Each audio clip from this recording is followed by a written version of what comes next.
All right. So after the really dense material that we went over the last couple of weeks here on Frequency Friday, today we're going to bring it down a couple notches, but this is still going to be one of the most important presentations that I've done in a very long period of time. Now, we're circling back from the first one when I was talking about the frequency of authenticity, where people think that as long as I am positive and everything is happy go lucky and I just ignore the outside world, that I'm going to create the reality that I want to create. And while you will be a little bit further ahead than most, the people that are same shit, different day, the people that feed into fear, feed into negativity, the people that listen to the mainstream media and are dictated to what to do instead of using their own mind and doing what they would like to do or what they want to do or what their dreams are. We are going to go a little bit deeper today into the metaphysical difference between feelings and emotions, okay? Because sometimes people confuse them, or they think that one is the same thing as the other, or that there's no difference. And the issue becomes that you think you know what you're feeling, or you think you're in touch with your inner world, or you think you're emotionally intelligent, when in all reality, sometimes we have these things backwards, okay?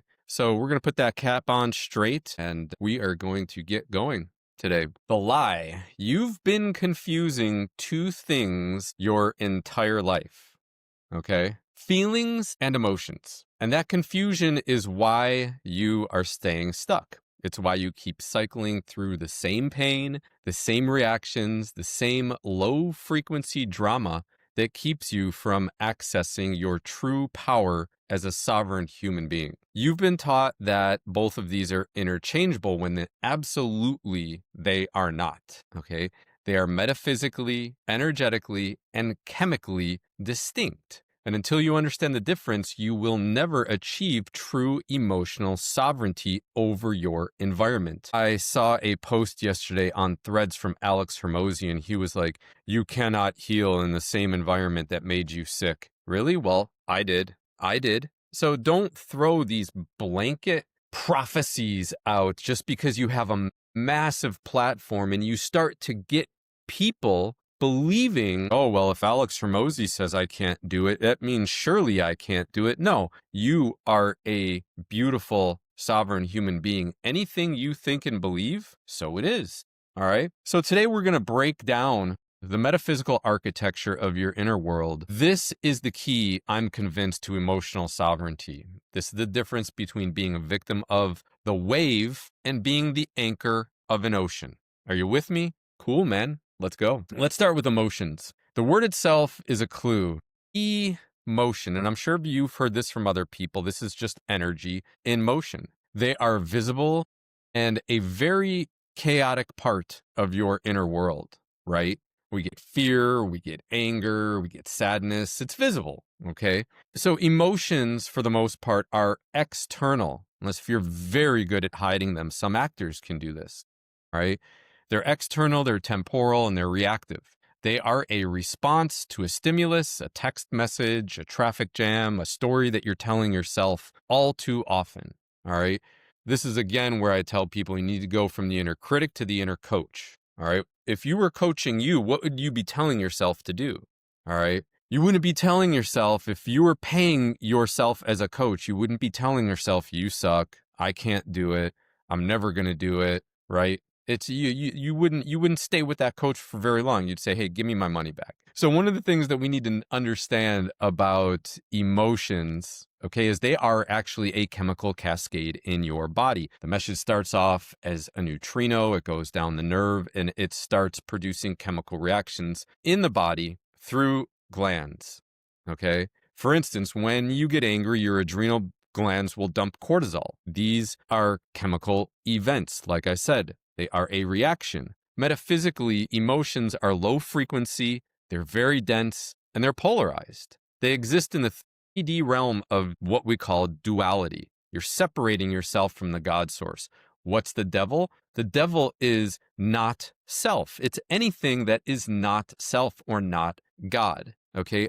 I don't believe that the devil is a, demonic being sitting down in hell, all that stuff. To me, the devil presents itself as not God, not godlike. So what does that mean? Walking up and punching a human being for no reason, is that godlike? Murdering a human being because, maybe that person cheated on you, is that godlike? Okay. No, like those are the things that I consider the devil to be in control of. And all you're doing is exhibiting a part of yourself that isn't God. Okay. And that's a frequency. God is a frequency, I believe. So in effect, emotions, these deep, really problematic emotions, they are a symptom of what I like to think is deeper misalignment. Okay.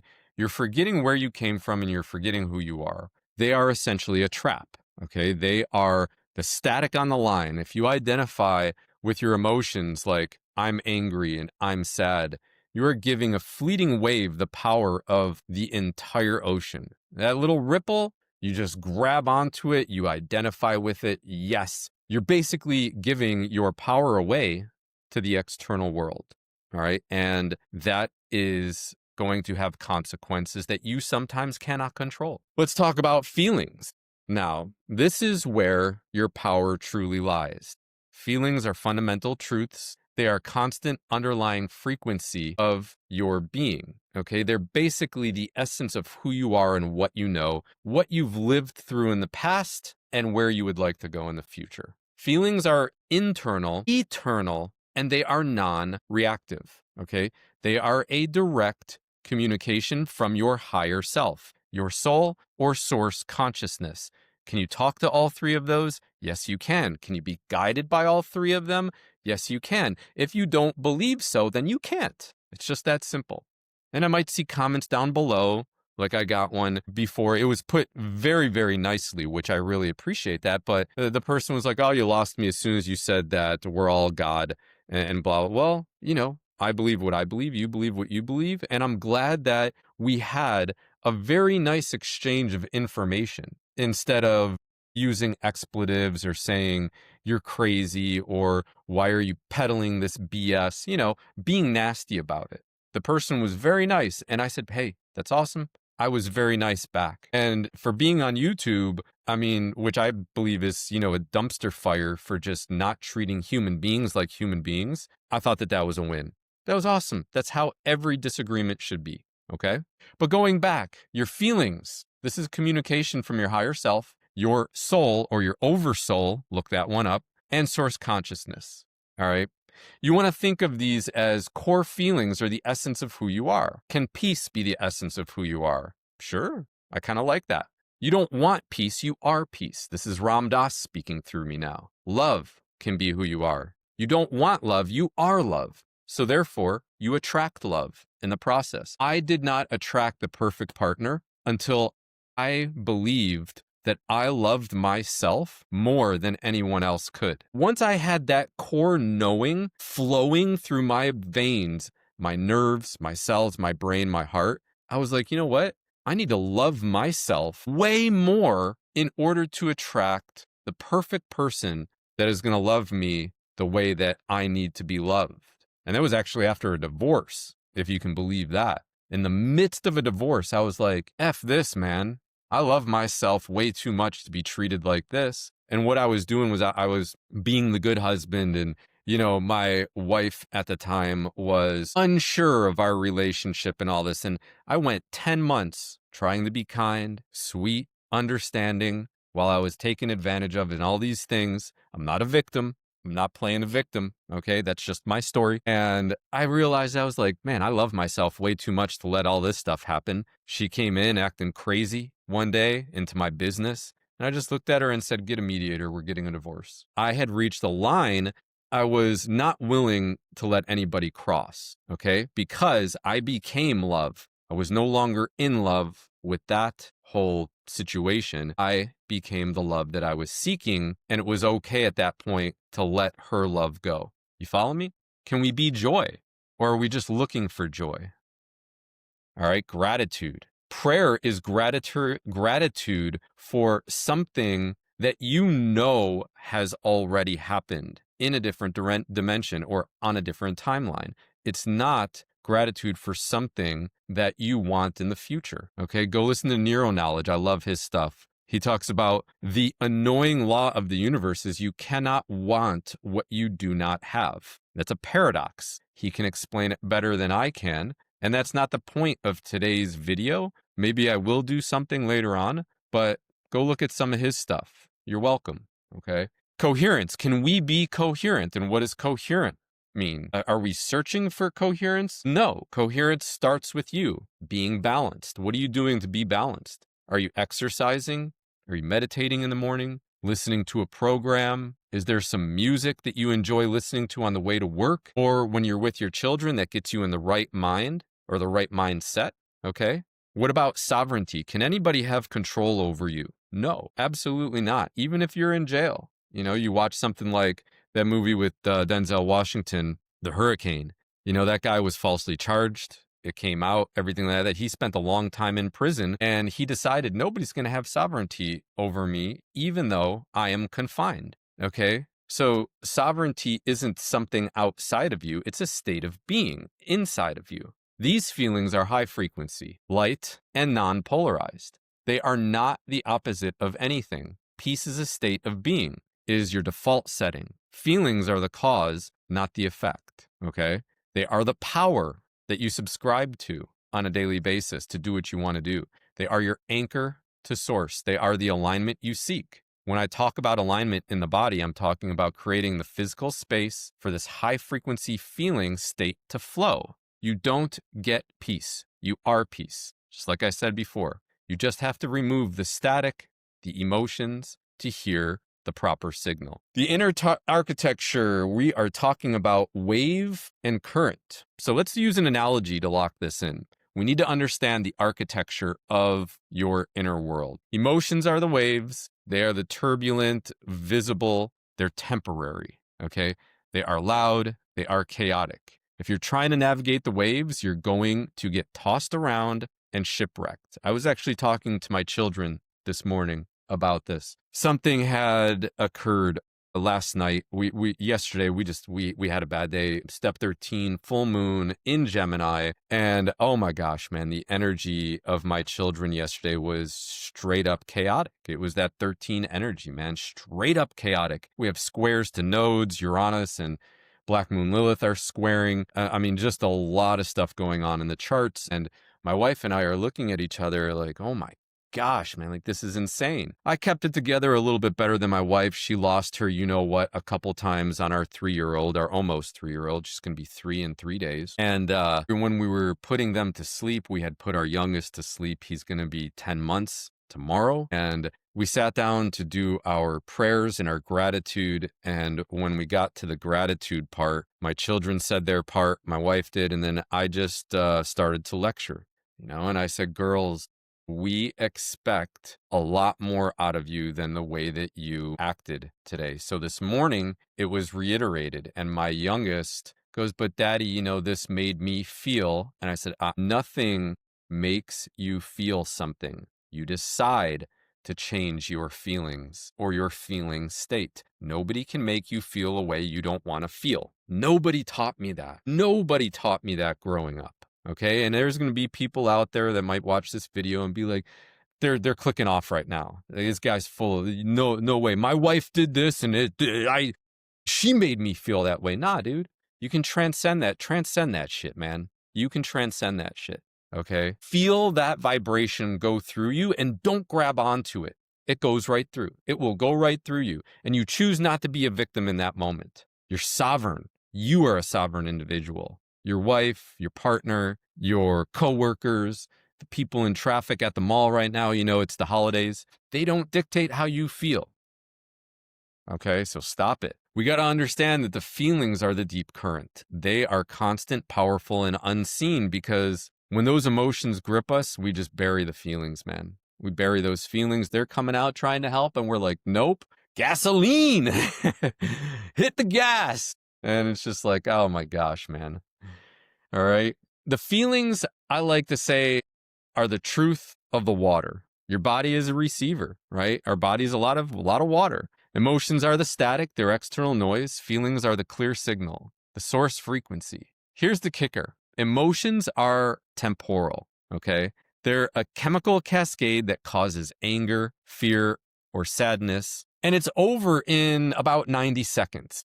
Okay, if you're still angry an hour later, it's because you're feeding that chemical reaction with a story. Hal Elrod, in his books, The Miracle Morning, The Miracle Formula, phenomenal read. Okay, the guy got into, man, just absolutely incredible car wreck in California, if you're not familiar with him. And I'm not going to go through his whole story. I wanted this to be a little bit on the shorter side today. I don't want it to be another hour lecture like the last 2 weeks were.